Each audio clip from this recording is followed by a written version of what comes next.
আপনি কি প্রায় পানি পান করছেন কিন্তু কোনোভাবে আপনার পানি পিপাসা মিটছে না? হতে পারে এটা একটি ডায়াবেটিসের লক্ষণ। আমি ডাক্তার মোহাম্মদ জুবায়ের হাসান কথা বলছি ডায়াবেটিসের 5টি গুরুত্বপূর্ণ লক্ষণ নিয়ে।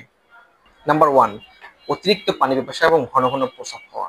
রক্তে গ্লুকোজের মাত্রা বেড়ে গেলে শরীর অতিরিক্ত গ্লুকোজ বের করে দিতে চায় এবং এই জন্য অতিরিক্ত প্রস্রাব হয় আমাদের। নাম্বার 2, অকারণে ওজন কমে যাওয়া।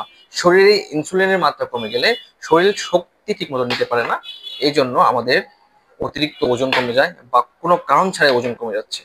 নাম্বার 3, সব সময় ক্লান্ত লাগা। সুগার হাই থাকলে শরীর দুর্বল অনুভূত হয় এবং কাজের ইচ্ছা শক্তি কমে যায়। নাম্বার 4, ক্ষত ধীরে শুকানো।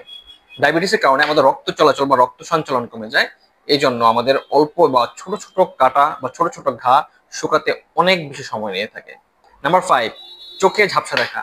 শরীরে গ্লুকোজের মাত্রা বেড়ে গেলে আমাদের রেটিনার উপর প্রভাব ফেলে এবং এই রেটিনার উপর প্রভাব ফেলার কারণে অনেকেই চোখে ঝাপসা দেখে এবং এটি একটি ডায়াবেটিসের কিন্তু লক্ষণ হতে পারে।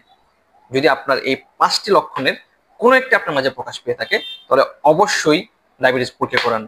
সুস্থ থাকুন, ভালো থাকুন, আল্লাহ হাফেজ।